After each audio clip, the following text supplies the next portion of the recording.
नमस्ते सभी को। मैं हूँ सृष्टि और आज हम भगवत गीता चैप्टर 1 के श्लोक 43 में आ गए हैं। रोज की तरह मैं पहले संस्कृत में श्लोक को पढ़ूंगी, फिर उसके इंग्लिश ट्रांसलेशन को पढ़ेंगे और मीनिंग को समझेंगे। तो चलिए शुरू करते हैं।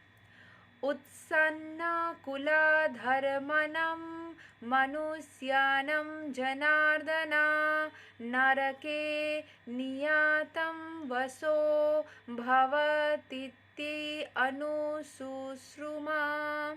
O Krishna, maintainer of the people, I have heard by disciplic succession that those whose family traditions are destroyed dwell always in hell.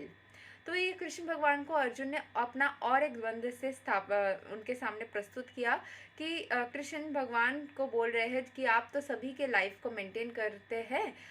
मैंने सुना है, I have heard by disciplic succession, मैंने ऐसे ही सुना है कि लोगों के द्वारा एक के बाद एक जिनके फैमिली ट्रेडिशंस चले आ रही थी वो अगर डिस्ट्रॉय हो जाए तो वो नरक में चले जाते हैं, क्योंकि ये युद्ध होने से सारे लोगों के बीच में खून खराबा होने वाला था।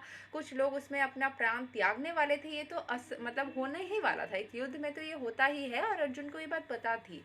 तो वो कृष्ण भगवान के सामने और एक पॉइंट को रख रहा है कि क्या ये युद्ध करना भी चाहिए कि नहीं, उसका कि अगर यहाँ पे कुछ लोग मर जाए तो उसके फैमिली ट्रेडिशंस में बाधा आ सकती है, स्पिरिचुअलिटी में बाधा आ सकती है, लोगों का जो इतना दिन से जो चल रहा था जो परंपरा उसमें बाधा आ सकती है। तो क्या उसमें उसके बाद वो लोग नरक में जाके वास करते हैं अगर उनकी स्पिरिचुअल जर्नी में बाधा आ जाए। तो इनसे तो सब नरक में वास करने वाले होंगे, तो क्या ये सही है? तो चलिए यहाँ के थोड़ा सा एक्सप्लेनेशन को पढ़ लेते हैं।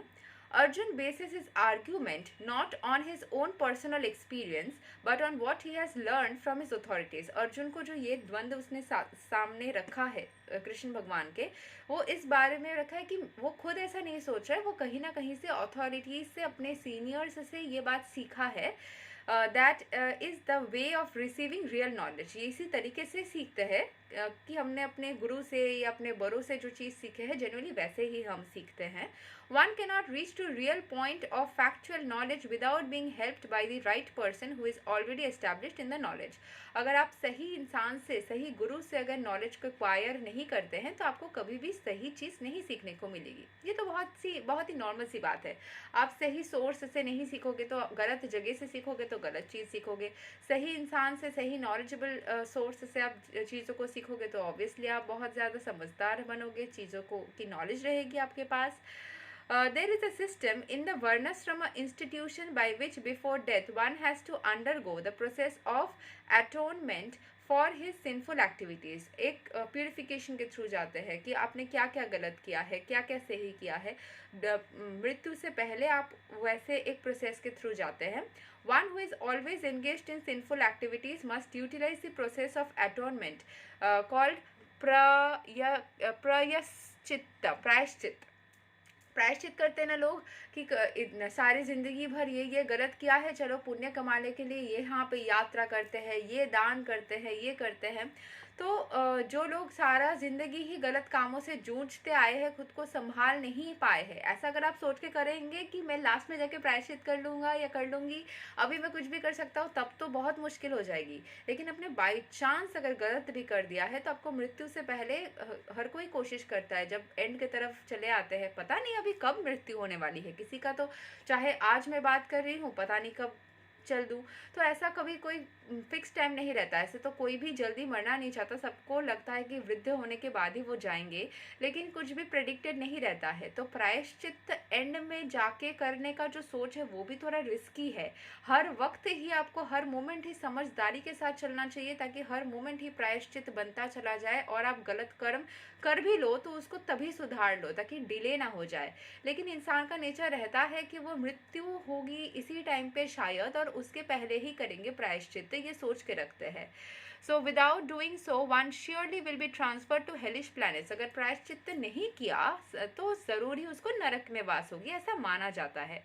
To undergo miserable life as a result of the sinful activities. जो दुष्कर्म किए हैं उसके परिवर्तित आपको परिणाम भोगना पड़ेगा, उसका रिजल्ट आपको भोगना पड़ेगा। तो प्रायश्चित जो है वो मेरे हिसाब से जो मैं समझती हूँ कि लोग जैसा सोचते हैं कि डेथ से पहले करेंगे, आपको कहाँ से पता चल रहा है कि आपका डेथ कब होने वाला है?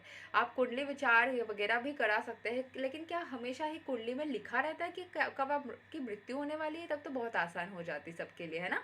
कि इतना दिन बचेंगे तो फिर इतने ऐसे ऐसे काम प्लान कर लेते हैं, ये चीज़ कर लेंगे। उतना अगर एक्यूरेसी के साथ में पता चलता तब तो ईजी होता, लेकिन नहीं होता ना। इसीलिए हर मोमेंट में आप अपने हर एक्शंस को थोड़ा थोड़ा एनालाइज करते जाइए कि कहीं यहाँ पे कोई गलती तो नहीं हो गई।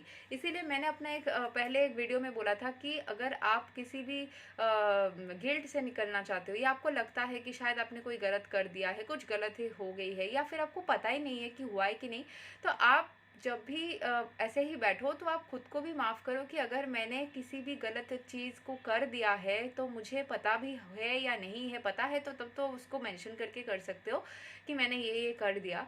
और अगर नहीं किया है या किसी को जाने अनजाने में हर्ट कर दिया है तो उसके लिए मैं माफ़ी चाहती हूँ सभी से, जिस किसी को भी दर्द मिला हो।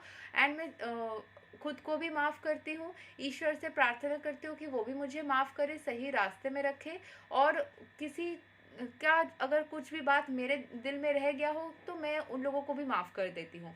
तो जितना भी आप चीज़ों को रिलीज़ कर दोगे ना, तो उतना भी प्रायश्चित के लिए कुछ जमेगा नहीं, हर वक्त ही प्रायश्चित होता चला जाएगा ना, आप क्लियर करते जाओगे अपने कर्मा को हर मोमेंट। तो आप कर्मा फ्री रहोगे तो आपको खुद भी लाइट महसूस होगी एंड आपके लाइफ में स्मूथली सब कुछ चलता भी रहेगा। तो यही था श्लोक 43। हम श्लोक 44 को नेक्स्ट वीडियो में कवर करेंगे एंड श्लोक 46 तक ये चैप्टर ख़त्म भी हो जाएगी। आई होप आपको मज़ा आ रहा है। आज के लिए यहीं तक। हरे कृष्णा।